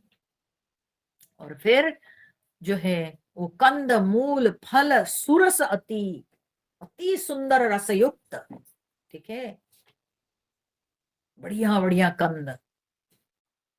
हम गए हुए थे अयोध्या और वहां पर मिल रहा था वो कंद, इतने मोटे मोटे कंद, ठीक है, और रियली बड़ा मीठा लग रहा था। हाँ, बड़ा मधुर है वो कंद। वहां बेचते हैं वो लोग ऐसे, उसका ऐसे पतला पतला स्लाइस कर करके बेचते हैं, और उसको वो लोग बोलते भी राम कंद बोलते हैं, ठीक है। हमने खाया भी उसको, मैंने कहा कि देखते हैं इसका टेस्ट क्या है, और बहुत बढ़िया लगा, बहुत बढ़िया टेस्टी पूरा, इतने मोटे मोटे पूरा एकदम, पूरा खंबा टाइप। हाँ, इतने बड़े बड़े पूरा खंबा टाइप रखे हैं, उसका जो है चाकू से पतला पतला स्लाइस करके वो लोग आपको देंगे खाने के लिए, बहुत टेस्टी। तो बोलते हैं यही भगवान जब वनवास किए थे तो भगवान यही कंद खाए थे, ठीक है। अब बोलते हैं तो ठीक है, होगा जरूर, जो भी हो। तो यहाँ पर सबरी माता बढ़िया सुरस सुंदर रसयुक्त कंद मूल फल सब दी, माने पहले से वो जानती थी ये सब सुंदर बढ़िया रस वाला बढ़िया मधुर फल है, तो ऐसे फल ऐसे कंद सब रखी थी, तो जिसको ला करके भगवान को दी। प्रेम सहित प्रभु खाए बारंबार बखानी, और भगवान बड़े प्रेम पूर्वक उस सबको खा रहे हैं, और बार बार जो जो जो खा रहे हैं ना, बोलते ओ, जो ले रहे हैं मुंह में, अरे ये तो और मीठा है। हाँ, कहाँ से लाई माँ, ये फल कहाँ से लाई। फिर दूसरा लेते खाते, अरे ये तो और मीठा है। ऐसे भगवान जो है बखान करके खाते हैं, माने वर्णन करके। तो ऐसे बोलते हुए भगवान वो जो है कंद मूल फल को खा रहे हैं, और सबरी माता भगवान को एक टक देख रही। तो पानी जोरी आगे भई ठाड़ी, प्रभु बिलो की प्रीति अति बाढ़ी। बस वो तो हाथ जोड़ करके भगवान के आगे खड़ी है, बेचारी बैठी भी नहीं, खड़ी है, क्योंकि लाके दे रही है ना, एक एक चीज लाके दे रही है और खड़ी है, एक उत्तम सेवक की भांति वो चुपचाप खड़ी है। और भगवान को देखकर प्रभु ही बिलो की प्रीति अति बाढ़ी, भगवान को देख करके उसके मन में बहुत प्रेम उमड़ रहा है। कितना सुंदर भगवान का वो रूप होगा, कितना सुंदर भाव है। सबरी माता अपने आंखों के सामने देख रही है, भगवान फल मूल सबका वर्णन कर करके खा रहे हैं, और बड़े गुणगान कर रहे हैं, बहुत जो है तारीफ कर रहे हैं सबरी माता के भी। अरे मैया तू तो ये बढ़िया फल कहाँ से ले आई, हाँ, कहाँ तुमको वन में मिल गया ये फल। तो सबरी माता के मन में बहुत प्रीति बढ़ी, यही विधि स्तुति करूं तुम्हारी, अधम जाति में जड़मति भारी। अब जा करके थोड़ा सचेत होके सबरी माता बोलती है, मैं किस विधि से तुम्हारी स्तुति करूं, हे प्रभु, मुझे तो कोई स्तुति का ज्ञान ही नहीं है। मैं किस, हाँ, किन शब्दों में किस प्रकार से आपकी स्तुति करूं, मुझे उसके कोई विधि नियम श्रृंखला कुछ पता नहीं। हाँ, और मेरे मुख में शब्द भी नहीं।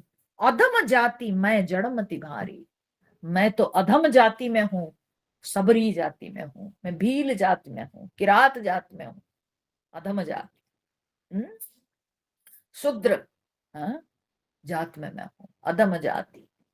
और जड़मति, मैं जड़मति भारी, और फिर मेरी बड़ी जो है मंद बुद्धि है, उतने ज्यादा मेरे में समझ भी नहीं है, मेरी बुद्धि भी जड़ है, कोई बहुत सूक्ष्मता नहीं मेरी समझ में। फिर अधम अधम अधम अति नारी, बोले मैं अधम से भी अधम हूं, ठीक है। एक तो नारी अधम है, वो अपनी दृष्टि बता रही है, हाँ, मुझे एक तो नारी जो है वो अबला है, ठीक है। तो ऐसे तो नारी जन्म, हाँ, अधम है, उसके ऊपर मैं और अधम हूं, ना मेरी समझ है, ना मेरा जन्म अच्छा है, ना गोत्र अच्छा है, कुछ नहीं, पता नहीं। ठीक है, मैं बहुत ही अधम हूं। तीन मह में मतिमंद अघारी, और उसमें फिर मतिमंद। मेरी बुद्धि में सूक्ष्मता नहीं, मेरी समझ नहीं, हे अघारी। स्तुति कहने से सबरी माता केवल इसी शब्द से स्तुति की है, अघारी, भगवान को संबोधन की है, हे पापनाशन। मैं पता नहीं मैं क्या पाप की होंगी कि मेरे को इस शूद्र जन्म प्राप्त हुआ है, और आप हो पापनाशन, अघारी, अगस्य अरी। ठीक है, जो अघ के अरी है, पाप के जो शत्रु है। ठीक है, तो जो मैं पाप किया हूं मेरे पूर्व जन्मों में, जिस कारण से मुझे ये शूद्र जन्म मिला है, आज आपके दर्शन से मेरे वो पाप कट गए। आप तो सबके पाप को दूर करने वाले, तो क्या मेरे पाप को दूर नहीं करेंगे? तो सबरी माता स्तुति तो नहीं की, परंतु स्तुति के रूप से यही एक शब्द जो भगवान के लिए वो बोली है, वही स्तुति सबरी माता के मुख में, अघारी। ठीक है, कह रघुपति सुनु भामिनी बाता, मानव एक भगति कर नाता। हाँ? जब सबरी माता इतनी दीनता के साथ कि प्रभु मैं जो है एक शूद्र नारी हूं, मेरा जन्म जो है एक अति माने निकृष्ट जन्म है, शिक्षा दीक्षा का अभाव है, और मेरी बुद्धि बहुत ही जड़ है, तो ऐसा मेरा जन्म है। नारद जी भक्ति सूत्र में कहते हैं कि ईश्वर से अपि अभिमान द्वेषित्वात्, भगवान को अभिमान के प्रति बड़ा द्वेष है, और दैन्य प्रियत्वाच्च, भगवान को दीनता बहुत प्रिय है। तो जिसके अंदर दीनता दिखती है, भगवान को वे बड़े प्यारे होते हैं, और जिनके अंदर अहंकार अभिमान आ जाता है, भगवान के लिए वे दूर हो जाते हैं, भगवान को वे प्रिय नहीं होते हैं। तो सबरी माता की जो भाषा थी ना, उसमें दीनता भरी हुई थी, दैन्य भाव, दैन्य भक्ति सबरी माता के अंदर दिख रही थी। वो कहीं पर भी अपने कोई गुणगान नहीं की, या एक भी शब्द ये नहीं बोली कि प्रभु इतने दिन से मैं आपके अपेक्षा कर रही थी, मैं रोज रोज ऐसे लिपती थी, पोछती थी, ये करती थी, वो लिस्ट नहीं दी। ठीक है, वो अपने विषय में कुछ भी नहीं बोली है, उल्टा अपने विषय में सारी नेगेटिव बात बोली है। ठीक है, सब नकारात्मक बात बोली है।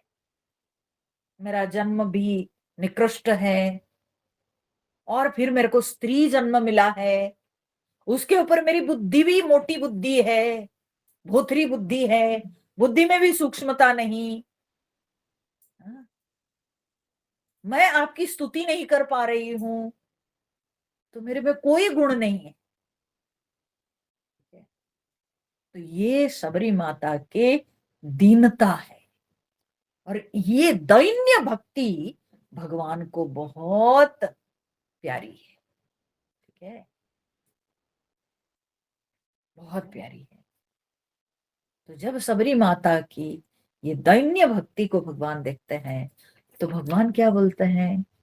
तो भगवान देखो कहते हैं, कह रघुपति सुनो भामिनी बाता। हाँ? भगवान कहते हैं, सुनो भामिनी, हे भामिनी, मेरी बात सुनो। भामिनी किसको कहते हैं? भामिनी मतलब जो भा माने क्या है? प्रकाश, ज्ञान। तो जो ज्ञानवान है, जो ज्ञानवती है, उसको भामिनी कहते हैं। वो अभी तक अपने को क्या बोली कि अधम ते अधम, है ना, मैं अधम से भी अधम हूं, अधम जाति, मेरी जाति अधम। ठीक है, सोचो। और भगवान जब संबोधन किए तो भगवान क्या बोलते हैं ना, भामिनी, आप ज्ञानवती हो। ठीक है, आपको पता नहीं आपके अंदर क्या गुण है, हम्म, आपको मालूम नहीं। ठीक है, समझ लो। कभी कभी ऐसे होता है, ठीक है, कभी कभी इस तरह से भी होता है, कोई अंधा है और आप उसको अगर बोल दोगे, हम्म, अरे सुंदर आंख वाले, तो ये उसके लिए क्या हो जाएगा, तिरस्कार, ये उसके लिए क्या हो जाएगा, अपमान सूचक बात हो जाएगी। मेरे को तुम ताना मार रहे हो, मेरी मजाक उड़ा रहे हो, है ना। हम्म, परंतु यहाँ पर भगवान उसके हृदय के भाव को समझकर भगवान अपने शब्दों में वो व्यक्त कर रहे हैं कि तुम्हारे जन्म चाहे जहां भी हो, परंतु तुम्हारा कर्म तुम्हारे जन्म से बढ़कर है, तुम्हारे जन्म से बढ़कर तुम्हारे कर्म है। ठीक है, अच्छा आप देखो, एक बात हम और बताते हैं। हम अब तक जो पढ़ते आए, आप चाहे भरद्वाज मुनि के आश्रम में भगवान गए, वाल्मीकि जी के आश्रम में गए, जब गोस्वामी जी लिखते हैं, वर्णन करते हैं, थोड़ा बहुत तो भरद्वाज मुनि के लिए कुछ विशेषण प्रयोग करते हैं, है ना, भरद्वाज मुनि के लिए कुछ ऐसे अच्छे विशेषण प्रयोग करते हैं, परंतु सबरी माता के लिए कुछ भी वैसा नहीं। हाँ, सबरी के आश्रम पगुधारा, सबरी के आश्रम में भगवान पैर रखे, और सबरी माता के लिए कहीं कोई ऐसा विशेषण नहीं, कुछ नहीं। ठीक है, क्यों नहीं, क्योंकि असलियत में उसका जो जन्म है वो सबर कुल में जन्म ली है, तो अगर खरोचेंगे तो क्या निकलेगा, क्या निकलेगा, तो सबरी के जो आरंभ बिंदु है, अगर सबरी के जीवन को खरोचेंगे, उसके आरंभ बिंदु ढूंढेंगे, तो हो सकता है कि कोई बहुत अच्छा कुछ निकलेगा नहीं, है ना, उसके आरंभ बिंदु बहुत अच्छा नहीं हो सकता है, परंतु जन्म अच्छा नहीं था, उसकी जो आरंभ बिंदु वो भले अच्छा नहीं हो, परंतु उसका कर्म 100 गुना अच्छा, 1000 गुना अच्छा।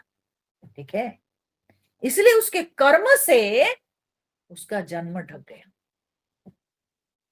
ठीक है ना, उसके कर्म से उसका जन्म ढक गया, इसलिए भगवान उसको संबोधन करते हैं भामिनी। ठीक है, गोस्वामी जी ने लिखा कि सबरी के आश्रम में भगवान चरण रखे, परंतु भगवान जब सबरी माता से बात करते हैं तो भगवान इनको क्या संबोधन करते हैं ना, भामिनी। हाँ,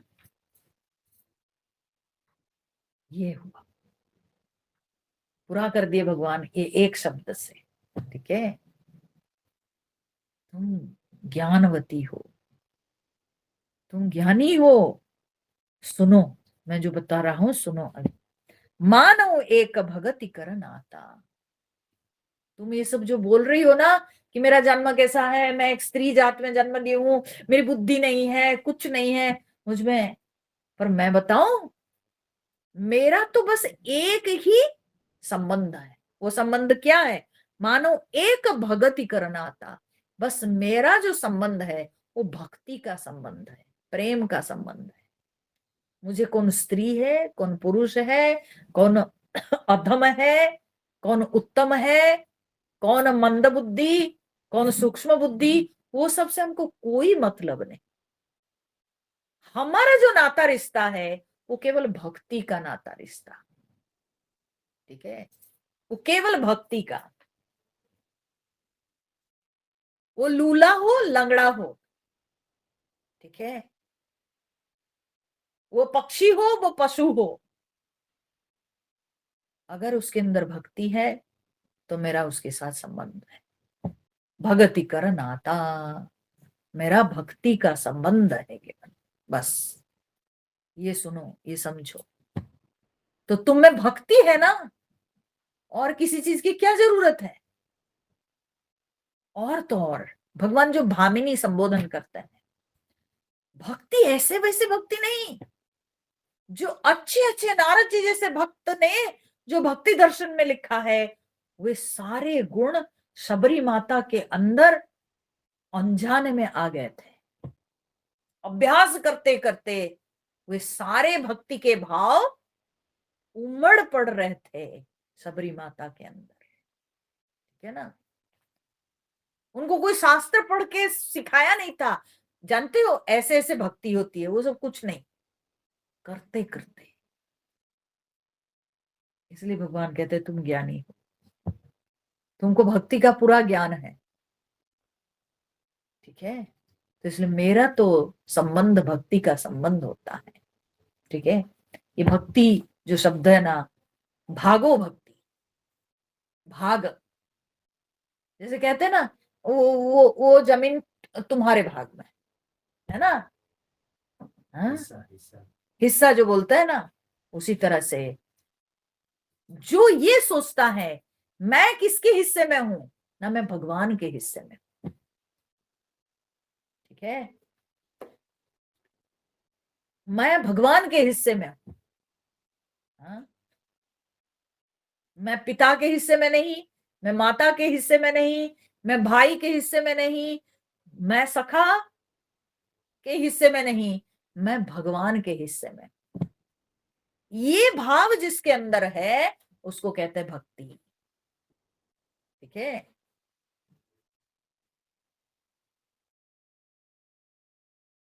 तो भगवान कहते हैं मेरे भक्ति का नाता है, मेरा और कोई नाता रिश्ता नहीं, भक्ति का है। जाति पाति कुल धर्म बड़ाई, धन बल परिजन गुण चतुराई, ये 10 कारण होते हैं। तो बोलते हैं जो कि संसार में संबंध है, सांसारिक संबंध में ये 10 हेतु दिए गए हैं, ठीक है। संसारी लोग ऐसे संबंध बनाते हैं, क्या ना जाति का नाता रिश्ता होता है, हाँ? हे तुम ब्राह्मण जात के हो, अरे मैं भी ब्राह्मण, हम लोग साथी हैं, जाति। परंतु यहाँ जाति शब्द का अर्थ ब्राह्मण वाला नहीं है।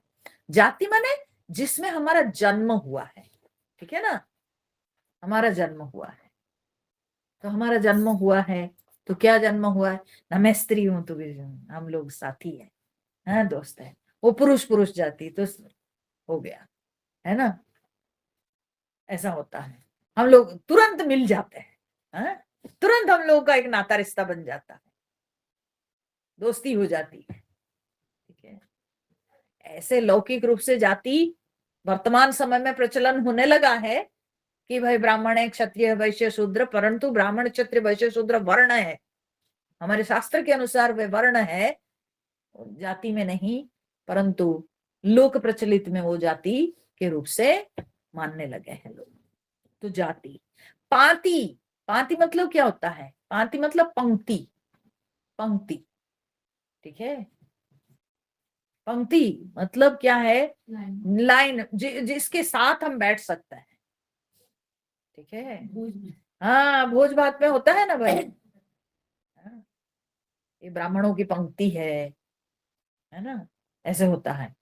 तो पंक्ति देखी जाती है, भाई हमारे पंक्ति के हैं, हमारे ग्रुप के हैं, ठीक है। जाति पाति माने पंक्ति कहने का अर्थ क्या है ना, हमारे स्टेटस के, ठीक है, एक ही स्टेटस के। पाति, जाति पाति, कुल, कुल देख करके भी संबंध बनाया जाता है, संबंध होता है। फिर धर्म, हाँ? धर्म देख करके, धर्म मतलब क्या होता है, धर्म मतलब क्रिश्चियनिटी, ये सब बात नहीं है। धर्म कहने का अर्थ होता है कि आपका धर्म मेरा धर्म मैच करता है, माने आपका स्वभाव मेरा स्वभाव। अरे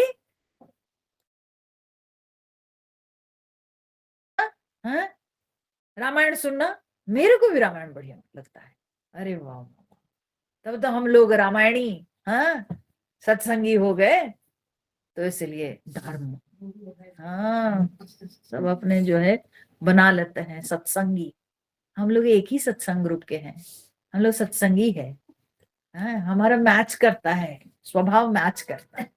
ठीक है। गुरु भाई, ठीक है। संप्रदाय, धर्म मतलब हो गया संप्रदाय। ठीक है। बड़ाई मतलब यश, भाई यश कीर्ति देख करके किसी के साथ संबंध बनाते हैं, भाई उसका नाम ख्याति बहुत है, तो इससे संबंध बनाते हैं, है ना, उससे भी संबंध बनता है। धन देख करके संबंध बनाया जाता है, बल देख करके संबंध बनाया जाता है। परिजन, परिजन मतलब क्या होता है ना, कुटुंब। ठीक है, उसके कुटुंब, उसके कुटुंब में कौन कौन किस खानदान का है वो, हाँ, तो वो देख करके। फिर गुण, हाँ, सचमुच में कोई किसी के अंदर अच्छे गुण दिखाई पड़ते हैं तो संबंध बनाने योग्य है गुण। चतुराई, चतुराई मतलब क्या है कि बुद्धि की सूक्ष्मता।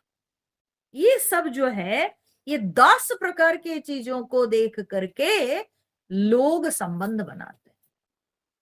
ठीक है, ये 10 प्रकार के चीजों को देख करके लोग संबंध बनाते, परंतु भगवान कह रहे हैं कि मेरे सामने ये सब वस्तुएं या ये सब बातें महत्व नहीं रखती है। भगति ही न नर सो है कैसा, बिनु जल बारित देखिए जैसा। भगवान कहते हैं मेरे लिए तो जिसके अंदर भक्ति नहीं है, भले उसको वो कौन सी जाति में पैदा हुआ हो, है, भले उसके पास धन बहुत है, भले वो बहुत नाम कमाया हो विभिन्न क्षेत्रों में, ठीक है, परंतु भगवान बोले अगर भक्ति नहीं है तो वो भक्तिहीन नर कैसे दिखता है, बोले बिनु जल बारिद, ऐसा बादल जो जल के बिना, ठीक है, जल के बिना जो बादल, कभी कभी ऐसे ऐसे टुकड़े बादल सब आकाश में उड़ते हैं ना, जो बरसाते नहीं पर उड़ते हैं, तो उनका क्या वैल्यू, वो किसी को ठंडक नहीं देते हैं, खोखले का ऐसे ही उड़ते हैं।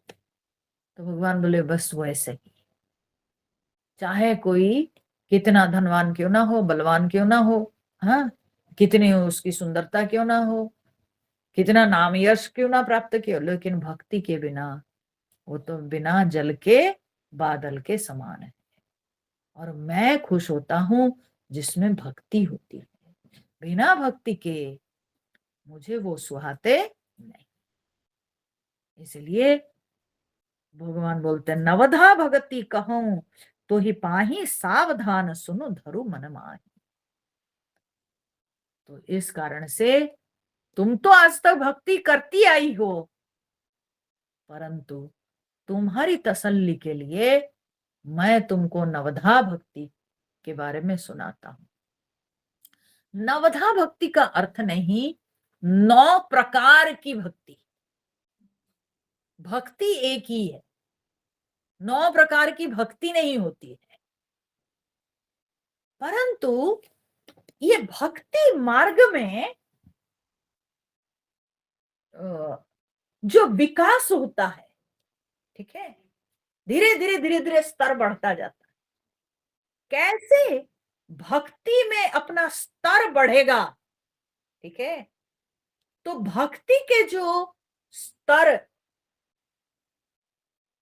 विकास के वो क्रम को भगवान 9 भाग में विभाजित किए। ठीक है, भक्ति के विकास के क्रम को भगवान जो है 9 सोपान में बांट के बताते हैं। भक्ति एक चीज है,